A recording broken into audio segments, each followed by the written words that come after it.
रंजीत सिंह की वो महबूबा जिसने महारानी ना होकर भी सल्तनत पंजाब पर हुकूमत की। मौरख बताते हैं कि उस दौर में लाहौर के शाह आलम गेट के इस इलाके में वाक़या इनकी इसी रहायशगाह से महाराजा रंजीत सिंह ने कई सरकारी अहकामात जारी किए, जिनके नीचे ये इबारत दर्ज होती थी, जारी करदा कोठा माई मोरा महबूबा महाराजा रंजीत सिंह। आज भी लाहौर की सिख गैलरी में इन अहकामात और सिक्कों की नकूल मौजूद हैं। माई मोरा ने 19वीं सदी के इब्तिदा के दौर में पंजाब पर राज किया। इनकी इस हुक्मरानी की कई निशानियां आज भी लाहौर शहर में इमारतों की शक्ल में मौजूद हैं, जबकि कई दास्तानें तारीख के औराक में गुम हो चुकी हैं। मोरा माई कभी मलका नहीं रही, क्योंकि रंजीत सिंह ने इनसे शादी नहीं की थी, लेकिन अपनी खूबसूरती की वजह से उन्होंने न सिर्फ पंजाब को बल्कि शेर पंजाब को भी फतह किया था। पंजाब में सिख सल्तनत के बाद महाराजा रंजीत सिंह को शेर पंजाब के लक़ब से भी जाना जाता है। सन 1780 में आज के पाकिस्तानी शहर गुजरांवाला में पैदा होने वाले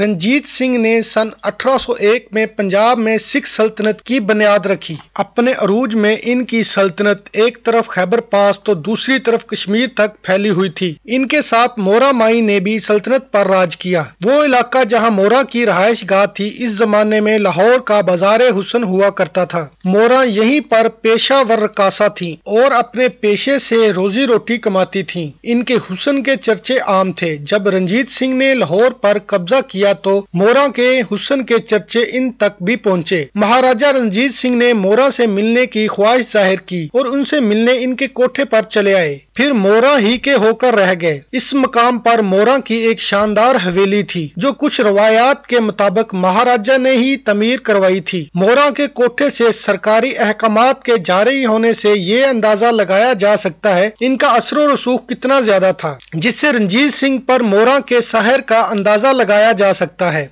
वो बताते हैं कि जिन 10 से 12 अफराद ने महाराजा रंजीत सिंह को लाहौर पर हमला करने की दावत दी थी और इस पर कब्जा करने में इनकी मदद की थी, इनमें कसूर के गांव का एक रहायशी महर मुकमुद्दीन नामी शख्स था। वो लाहौर के दरबार में मरकजी दरबान था। जब रंजीत सिंह ने लाहौर पर हमला किया तो उन्होंने ही इनके लिए दरवाजे खोल दिए थे, जिसके बाद फौजें शहर में दाखिल हो गई और रंजीत सिंह ने लाहौर पर कब्जा कर लिया। रंजीत सिंह के दरबार में महर मुकमुद्दीन का बहुत बुलंद रुतबा था। वो इन्हें बापू कहा करते थे और इन्हें अपने साथ खसूसी नशिस्त पर बिठाया करते थे। इसके अलावा इन्हें अनामो इकराम से भी नवाजा गया था। महर मुकमुद्दीन को ताहम ये पसंद नहीं था कि शाही दरबार एक तवाइफ के कोठे पर लगता था। इब्तिदा में उन्होंने महाराजा को समझाने की कोशिश की। जब वहां कामयाबी नहीं हुई तो उन्होंने मोरा पर दबाव डालना शुरू कर दिया। मोरा और मुकमुद्दीन में ठन गई। माई मोरा ने मुकमुद्दीन को कहा कि वो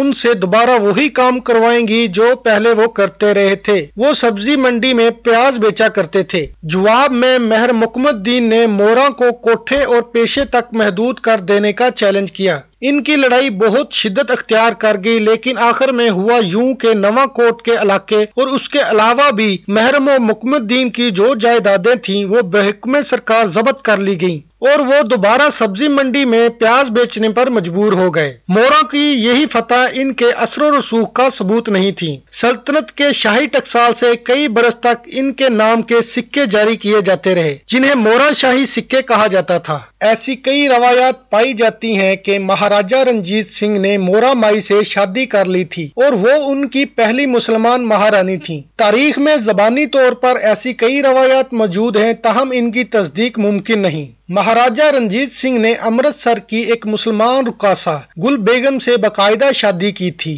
और इन्हें लाहौर के शाही किले में लाया गया था। तो रंजीत सिंह ने मोरा माई से शादी क्यों नहीं की? इसकी एक वजह यह थी कि गुल बेगम सिर्फ रकासा थी, वो पेशा नहीं करती थी। इसीलिए जब महाराजा ने इनके साथ वक्त गुजारने की ख्वाहिश का इजहार किया तो उन्होंने कहा कि इनका मजहब इन्हें इसकी इजाजत नहीं देता।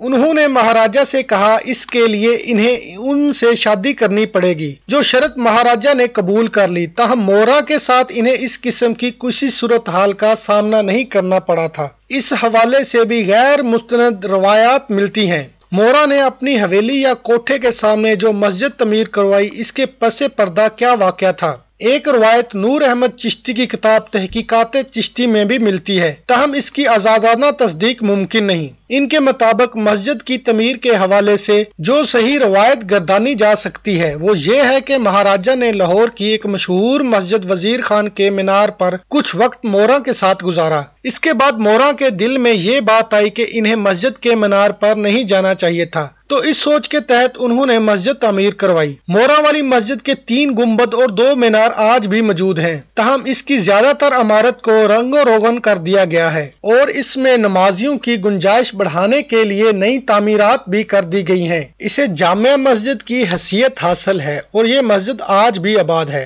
मोरा ने न सिर्फ मस्जिद बनवाई बल्कि इसके सामने ही एक मंदिर भी तमीर करवाया था, जिसकी जगह पर अब तामीरात हो चुकी हैं। ताहम मोरा ने एक बड़ा मंदिर लाहौर के इलाके इछरा के करीब भी तामीर करवाया था, जिसका कुछ हिस्सा आज भी कायम है। कहा जाता है कि एक मर्तबा मोरा के वालिद पर आसेब का साया हो गया, जिसकी वजह से वो परेशान हो गई, तो इस मंदिर के पुजारी ने उनसे कहा कि वो कुछ अमल करके आसेब खत्म करवा देंगे, लेकिन इसके बदले में मोरा इस मंदिर की तामीर करवाएंगी। जब इनके वालिद पर आसेब का साया खत्म हो गया तो इसके बाद मोरा ने अपने खर्च पर इस मंदिर की तामीर करवाई। इसका मरकजी हिस्सा, दरवाजा और दीवारों का कुछ हिस्सा आज भी मौजूद है, ताहम ज्यादातर हिस्से पर लोगों ने घर बना लिए हैं। इस मंदिर की तामीर को लाहौर के हिंदू और मुसलमान रहायशियों के दरमियान अच्छे ताल्लुकात की निशानी के तौर पर भी देखा गया। ये एक हिंदू मंदिर था जो एक मुसलमान खातून ने बनवाया था। कई तारीखी रवायात बताती हैं कि